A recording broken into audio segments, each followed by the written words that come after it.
Assalamualaikum warahmatullahi wabarakatuh. Selamat berjumpa kembali dengan Pak Gianto yang akrab dipanggil dengan Pak Gi. Apa kabar kalian semua? Semoga sehat-sehat selalu dan senantiasa dalam lindungan Tuhan Yang Maha Esa. Pada video kali ini Pak Gianto akan membahas tentang penggunaan aplikasi virtual chemistry laboratory, yaitu laboratorium kimia virtual untuk praktikum titrasi asam dan basa. Bagaimana cara penggunaan aplikasi ini? Saksikan video ini sampai selesai. Selamat mengikuti.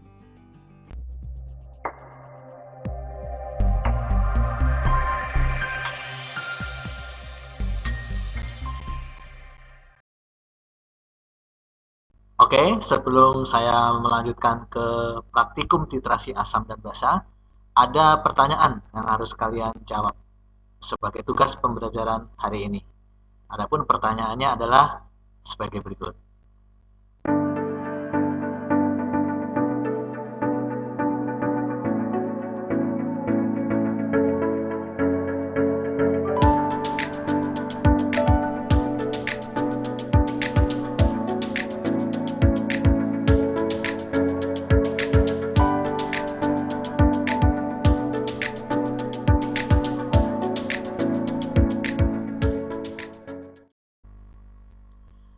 Pada video kali ini, Pak Gianto akan menjelaskan tentang praktikum titrasi asam kuat, yaitu asam klorida dengan basa kuat natrium hidroksida menggunakan aplikasi virtual chemistry laboratory.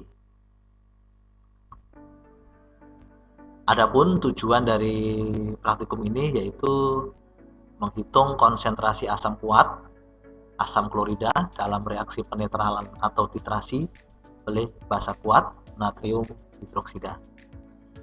Sebelum saya lanjutkan ke praktikum titrasi asam dan basa, terlebih dahulu saya akan menjelaskan tentang konsep titrasi asam basa serta virtual chemistry laboratory. Untuk mengunduh aplikasi virtual chemistry laboratory, kalian harus mengunjungi website dari chemcollective.org. Tidak perlu kalian catat, nanti akan saya sertakan linknya di deskripsi video. Nah, di sini tersedia untuk Windows dan juga Macintosh, ya. Setelah kalian berhasil mendownload aplikasi ini, kalian harus mengekstrak menggunakan zip, WinZip atau WinRAR karena format downloadnya berbentuk zip di sini ya. Di samping itu kalian juga harus menginstal Java plugin supaya aplikasi ini bisa berjalan di komputer kalian. Nah, jadi ini harus diinstal terlebih dahulu sebelum Anda menginstal Virtual Lab. Oke, silahkan di-download di halaman ini. Konsep titrasi asam dan basa. Titrasi asam basa merupakan metode penentuan konsentrasi larutan asam dengan zat peniter suatu larutan basa atau larutan basa dengan zat peniter suatu larutan asam dengan penambahan indikator. Zat peniter atau titran yaitu zat yang diletakkan pada buret. Perhatikan gambar. Sedangkan zat titrat yaitu zat yang dititrasi yang diletakkan di Erlenmeyer. Penambahan indikator di sini bertujuan agar zat yang dititrasi mengalami perubahan warna sebagai tanda bahwa titrasi harus dihentikan atau sebagai tanda titik akhir titrasi. Titrasi asam basa didasarkan pada reaksi netralisasi. Reaksi netralisasi merupakan reaksi yang terjadi antara asam dengan basa yang menghasilkan garam dan air. Dalam titrasi terdapat istilah titik ekuivalen dan titik akhir. Titik ekuivalen titrasi yaitu kondisi di mana larutan asam tepat bereaksi dengan larutan basa, atau pada saat jumlah mol ion H+ asam sama dengan jumlah mol ion OH- basa. Sedangkan titik di mana titrasi harus dihentikan disebut titik akhir titrasi. Alat-alat untuk titrasi.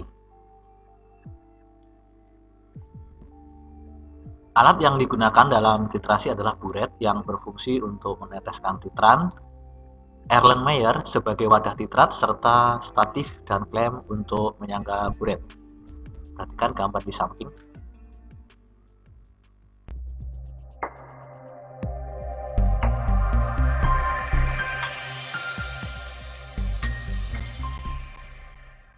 Oke, kita mulai praktikumnya. Adapun lembar kerja ini, yaitu lembar kerja yang saya gunakan di video ini, bisa kalian download nanti di deskripsi video ya, linknya akan saya sertakan di sana. Oke, kita mulai saja. Oke, kita jalankan virtual lab-nya.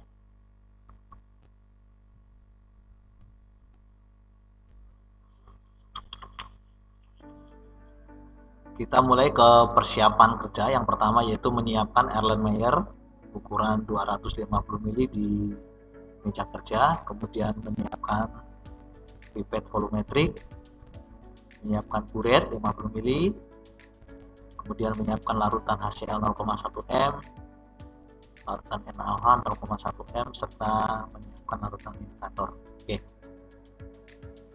Yang pertama Erlenmeyer dulu. Kita klik di sini. Erlenmeyer 250. Kita taruh di sini. Kemudian pipet volumetrik ukuran 25 ml. Pipet volumetrik ukuran 25 ml. Ini untuk mengambil larutan nanti. Saya letakkan di sini. Berikutnya buret 50 ml. Buret.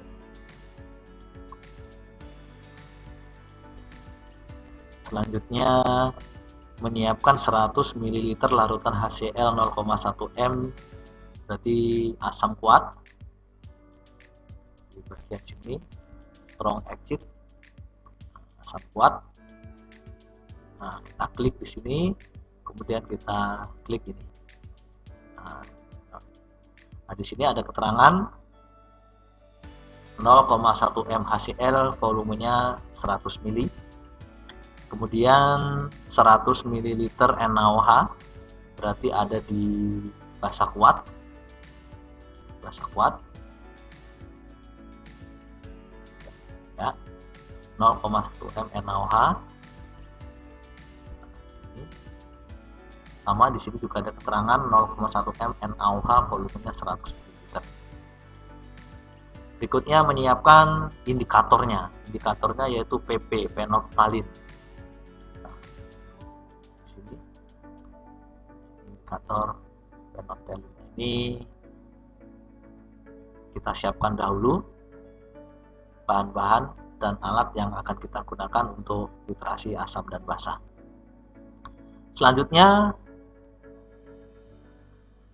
kita ke prosedur kerjanya. Di sini yang pertama, ambillah 25 ml HCl dengan pipet volumetrik, lalu tuangkan ke dalam lampu Erlenmeyer. Kita mengambil 25 ml HCl dengan menggunakan pipet. Ini HCl-nya. Kita dekatkan di sini untuk mengambil sampai tanda warna plus, warna hijau ini ada di gambar gitu ya. Tampil tanda warna hijau, kita lepas seperti ini. Nah, kemudian di sini kalau pipet itu kita akan menghisap larutan dari Erlenmeyer ini, yaitu sebanyak 25 ml. Kita ketikkan di sini 25 di bagian bawah ini. Ini 25 ml. Ini terlihat nih, 25 ml. Nah, kemudian karena ini menghisap, maka yang diklik adalah yang gambar panah ke atas, withdraw. Nah, ini terisi 25 ml. kemudian kita pindahkan. Oke. Selanjutnya ini kita isikan ke Erlenmeyer. Kita akan masukkan ke Erlenmeyer sampai tanda plus ya. Kita akan menuangkan dari pipet ke Erlenmeyer. Ini volumenya 25. Kita ketik lagi di sini 25. Nah, seperti ini 25. Kelihatan ya 25. Nah, kalau ini kita akan meneteskan ke kita akan meneteskan ke sini, maka yang akan kita 25 ya tadi yang kita klik adalah yang panah ke bawah ya. Di sini terlihat di sini volumenya adalah 25 mili ya. Jadi Erlenmeyer ini yang baru kita isi, informasinya ada di sini. Jadi Erlenmeyernya 250, isinya 25 mili volumenya ya. Lihat. Nah, ini yang titran. Nah, ini titrat yang akan kita titrasi nanti. Kita letakkan di bawah buret ya. Oke. Selanjutnya langkah yang kedua yaitu tambahkan 0,25 mili indikator fenoktalin ke dalam labu Erlenmeyer. Nah, 0,25 mili ini sekitar 5 tetes ya. Karena 1 mili itu sekitar 20 tetes, maka kalau 5 tetes sekitar 0,25 mili. Oke. Kita tambahkan indikatornya kita dekatkan ke Erlenmeyer sampai tanda warna hijau ini muncul ya. Oke. Oh sorry, ini terlalu dekat di sini maksudnya ya. Jadi PP nya akan kita tambahkan di sini, didekatkan sampai warna hijau muncul. Nah, kita ketikkan di sini 0,25 mili.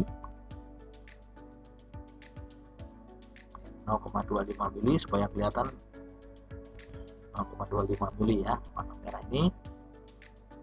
Saya klik ini. Oke. Sehingga volumenya ini bertambah menjadi 25,25 mili karena yang 0,25 tadi adalah volume dari indikator. Oke. Ini nanti akan kita titrasi dengan menggunakan NaOH.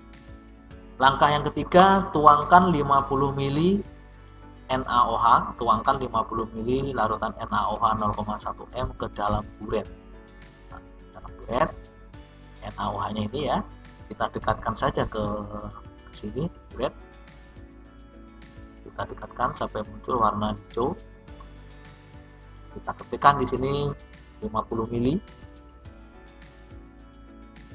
Isi 50 mili lalu kita tekan ini. Buretnya sudah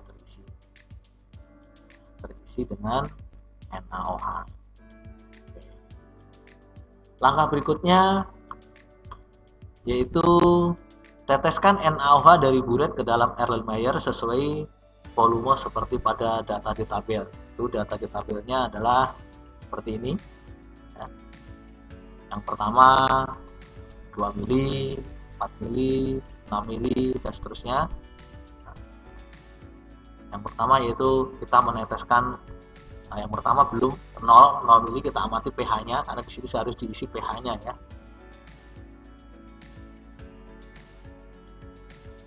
Ini volume 0 mili. Nah, ini 0 ml saya belum menambahkan NaOH. Di sini kita lihat pH-nya adalah 1. Nah, di sini terlihat pH-nya 1. Kita catat di sini pH-nya 1. Kemudian warnanya masih bening ya, kita klik di sini warnanya bening.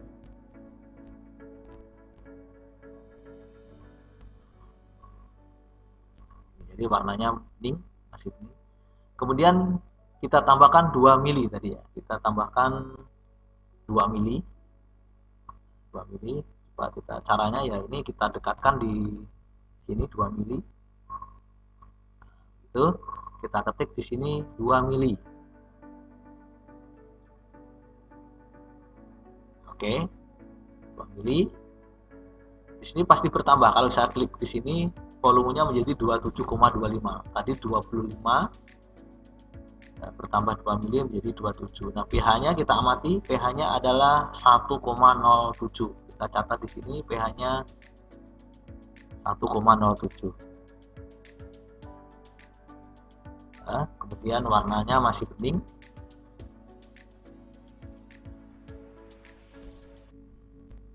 Nah, berikutnya yaitu 4 mili. Berarti kalau NaOH-nya 4 mili, kita tinggal menambahkan lagi 2 mili.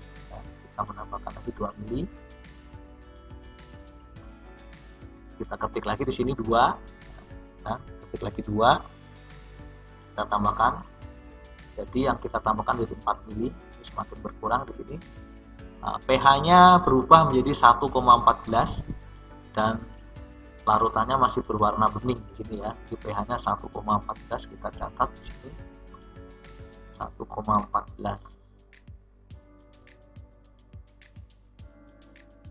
Nah, warnanya juga masih bening. Berikutnya volume NaOH 6, berarti supaya bertambah menjadi 6 kita tambahkan lagi 2 mili ya. Kita teteskan lagi 2 mili di sini, masih ada 2, kita tambahkan saja. Oke. Kemudian diamati warnanya tetap bening, pH-nya berubah menjadi 1,22. Nah, pH-nya berubah menjadi 1,22. Warnanya masih bening. Oke. Ini pH-nya 1,22. Berikutnya setelah 6 8. Di 8 mili berarti kita menambahkan lagi 2 mili. Nah, di sini sudah tertulis 2 mili, kita tambahkan saja 2 mili. Nah, pH-nya berubah menjadi 1,29 dan warna larutan masih bening. 1,29 kita catat. Sini 1,29. Warnanya bening. Berikutnya volume NaOH-nya 10, berarti kita tambahkan lagi 2. Tambahkan lagi 2. Ini kita klik aja. Setelah kita tambahkan 2 berarti awalnya volumenya 25, di sini menjadi 35 ya.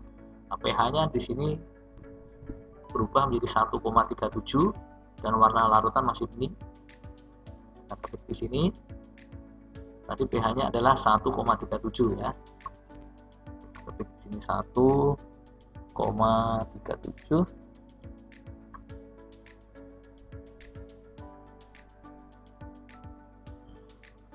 Berikutnya tambah lagi 2 mili. 12 mili. Kita tambahkan lagi 2 mili. pH larutan berubah menjadi 1,46. Kita tulis di sini.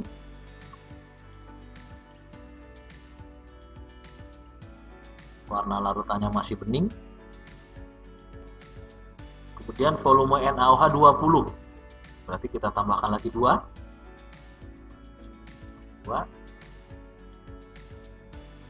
Pada penambahan 20 mili NaOH, pH-nya menjadi 1,96.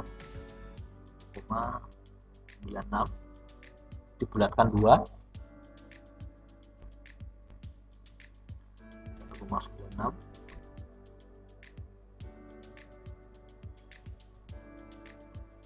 Berikutnya pada volume 22. Jadi kita tambahkan lagi 2. Kita tambahkan lagi 2. pH-nya berubah menjadi 2,2. 2,20.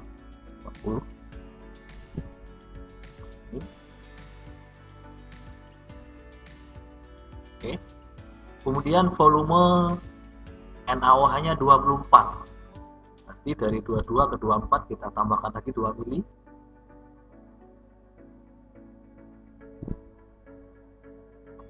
Oke, pH-nya berubah menjadi 2,69. 2,69. Nah, berikutnya volume NaOH 25, berarti volume NaOH sama dengan volume HCl 25 mili. Di sini tadi awalnya volume HCl-nya adalah awalnya 25. Nah, sekarang kita akan menambahkan NaOH-nya juga 25. Berarti dari 24 ke 25 tinggal nambah 1 mili. Kita tambahkan 1 mili saja di sini.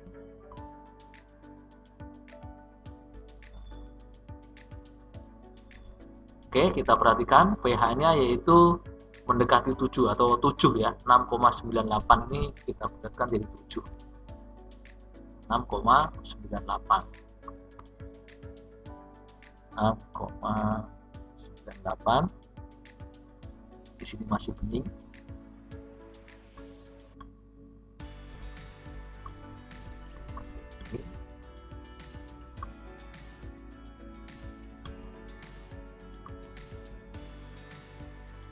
Nah, sekarang volume NaOH menjadi 26, berarti tambah 1 mili. Nah, perhatikan di sini warnanya masih bening. Kalau saya tambahkan lagi 1 mili, di sini perhatikan warnanya. Nah, di sini warnanya berubah menjadi pink. Ya, warnanya berubah pink. Ini pertanda titik akhir dari titrasi. pH-nya menjadi 11,28. 11,28. Nah, jadi warnanya berubah menjadi pink dari bening dan pH-nya naik 11,28. Kita catat di sini 11,28. Warnanya menjadi merah muda atau pink. Merah muda. Merah muda berarti ini adalah titik akhir dari titrasi. Nah, kemudian kita lanjutkan saja, tambah 2 mili lagi. Bagaimana kalau kita tambah 2 mili?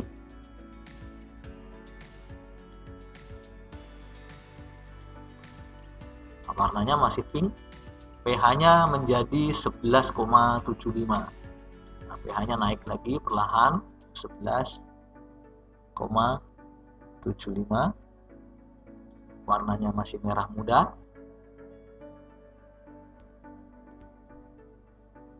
Berikutnya pada volume NaOH 30, berarti kita tambahkan 2 mili. Kita tambahkan 2 mili menjadi 30. Nah, jadi volume akhirnya dari 25 ke bertambah NaOH-nya 30 menjadi 55,25 di sini. Nah, pH-nya adalah 11,95 atau mendekati 12. 11,95. Warnanya adalah merah muda.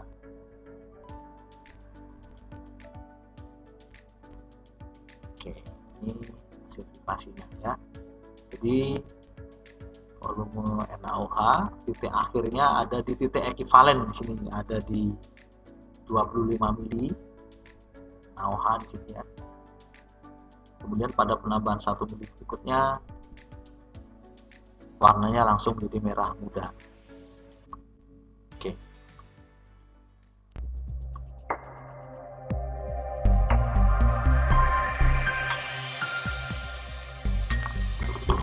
Dari percobaan yang kita lakukan tadi, didapatkan data pengamatan seperti pada tabel berikut ini, di mana dari percobaan yang dilakukan terlihat bahwa pH larutan mengalami kenaikan sedikit demi sedikit sampai pada penambahan 25 mili NaOH. Setelah penambahan 26 ml NaOH, terjadi perubahan pH yang cukup drastis dan diikuti perubahan warna larutan. Larutan yang tadinya bening menjadi merah muda.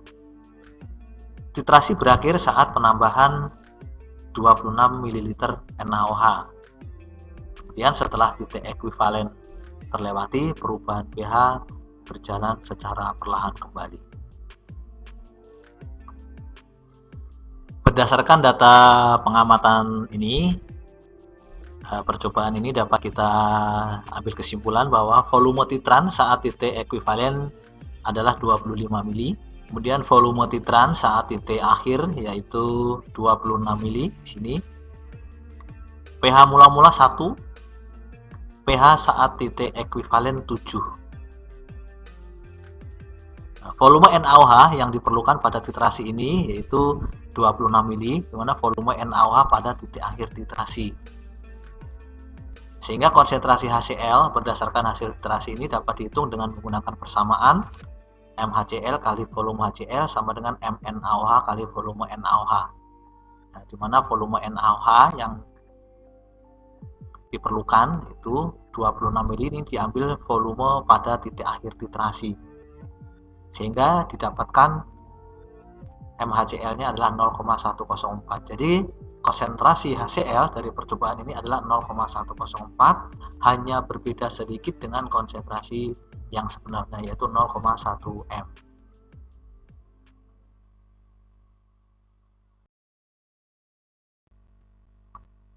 Dari data ini nanti bisa dibuatkan grafiknya dengan menggunakan PowerPoint ya. Seperti ini hasilnya, kurva titrasi asam kuat dengan basa kuat.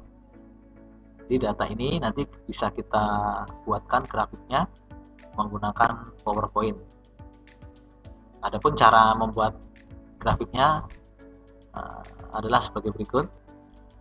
Jalankan Microsoft PowerPoint. Di sini saya menggunakan PowerPoint 2013. Kemudian setelah tampil terbuka seperti ini, kita pilih layoutnya. Layoutnya adalah blank ya. Tapi sebelumnya dari data pengamatan ini kita copy dulu ya. Ini kita copykan dulu ke Notepad menggunakan Notepad seperti ini. Ini adalah data dari volume NaOH, ini adalah data dari pH. Untuk di copy paste ke Microsoft PowerPoint nanti. Oke. Setelah kita buka PowerPoint, kita pilih insert, kemudian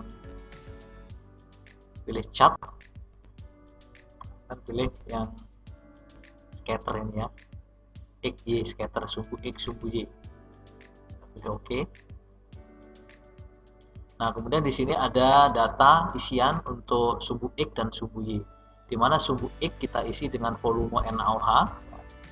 Sumbu X ini kita isi dengan volume NaOH dari 0 sampai 30 yang sudah kita salin ke Notepad tadi. Ini. Kita copy aja ini.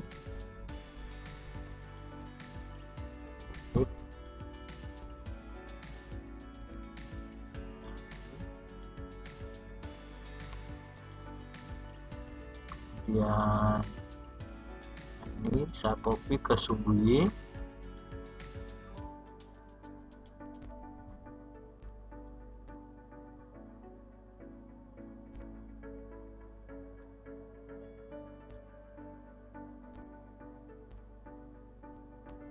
Oke, sehingga grafiknya semacam ini.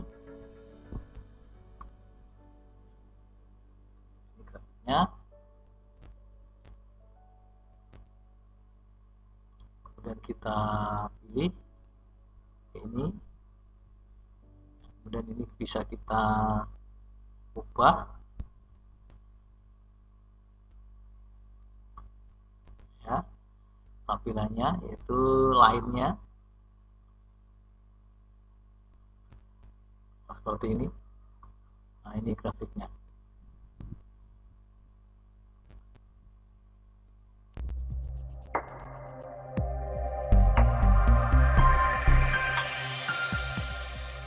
Demikian tadi